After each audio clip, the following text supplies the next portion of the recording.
పిల్లలు, ఈరోజు మనం బంగారు కోయిల అనే కథను నేర్చుకుందాం.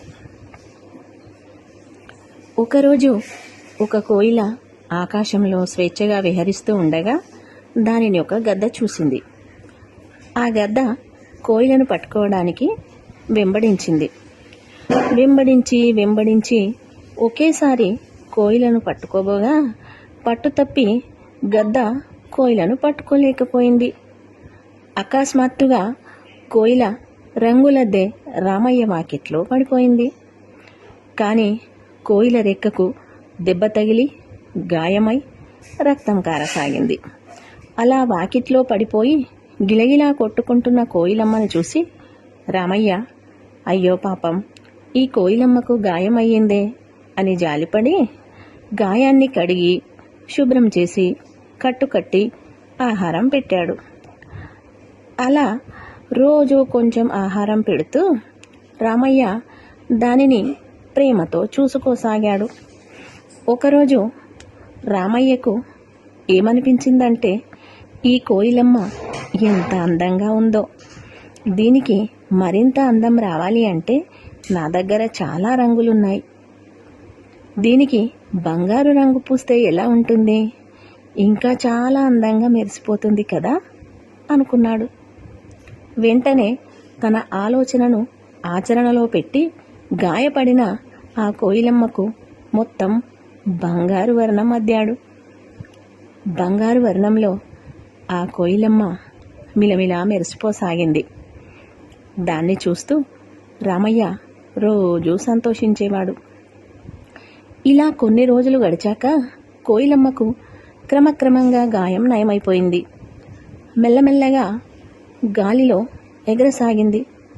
ఒకరోజు అలా ఎగురుతూ కొన్ని కోయిలమ్మలు కూర్చున్న ఒక చెట్టు కొమ్మపై వాలింది. బంగారు వర్ణంలో ఉన్న కోయిలమ్మను చూసి మిగతా కోయిలలన్నీ ఆశ్చర్యపోయాయి. ఆహా, ఏమిటి నీ బంగారు వర్ణపు శరీరఛాయ, నువ్వు ఎంత అందంగా ఉన్నావో, నిన్ను చూస్తే చాలా ముచ్చటేస్తుంది మాకు. అసలు నువ్వు బంగారు వర్ణంలో ఇంత అందంగా ఎలా తయారయ్యావు? నువ్వు ఇలా తయారు కావడంలో ఏదైనా రహస్యం ఉందా? అలాంటి రహస్యం ఏదైనా ఉంటే మాకు చెప్పవు అని మిగతా కోయిలలన్నీ బతిమాలసాగాయి. అందుకు ఈ తెలివైన కోయిల ఇలా సమాధానమిచ్చింది. అవును మిత్రులారా, ఇందులో చాలా పెద్ద రహస్యమే దాగి ఉంది. అది మీకు చెప్పాలంటే నాకు కొంత ఉపశమనం కావాలి అంది. అందుకు మీరంతా సహకరించాలని చెప్పింది. అదేంటని మిగతా కోయిలలు అడగగా, నా ఒక రెక్కకి గాయమై గత కొన్ని రోజులుగా నేను ఆహార అన్వేషణ చేసుకోలేకపోతున్నాను. చాలా నీరసించిపోయాను.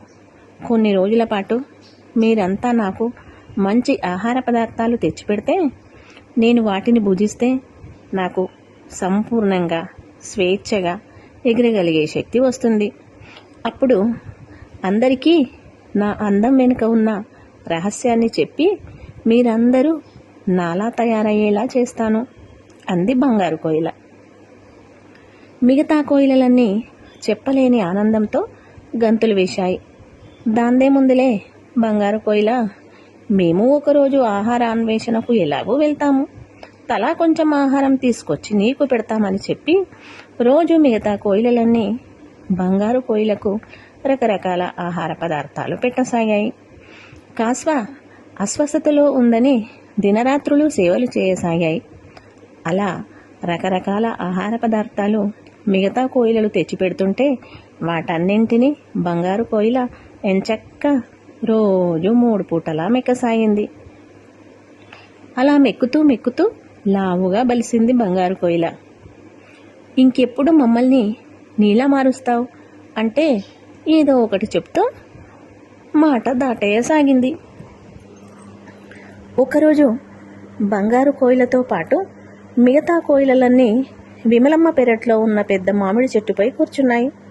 విమలమ్మ తన పెరడులోని ఆ మామిడి చెట్టు కింద బట్టలు ఉతకడానికి బకెట్లలో నీళ్లు నింపుకొని బట్టలు ఉతుకుతోంది.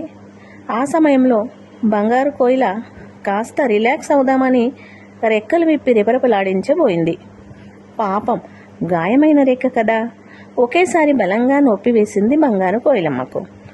అమ్మో అని గట్టిగా అరుస్తూ పట్టు తప్పి విమలమ్మ నీటి బకెట్లో పడిపోయింది. ఇంకేముంది, రంగు మొత్తం హుష్కాకి. అది గమనించిన మిగతా కోయిలలన్నీ, అమ్మ దొంగ, నువ్వు నీ శరీరానికి రంగు పూసుకున్నావా?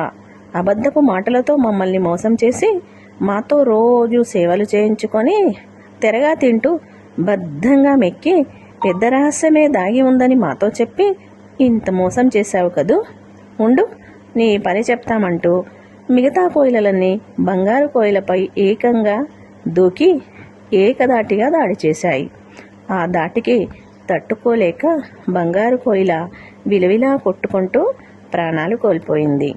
ఈ కథలోని నీతి, ఇతరులను మోసం చేయాలని చూస్తే మొదటికే మనకే మోసం వస్తుంది. అర్థమైంది కదూ?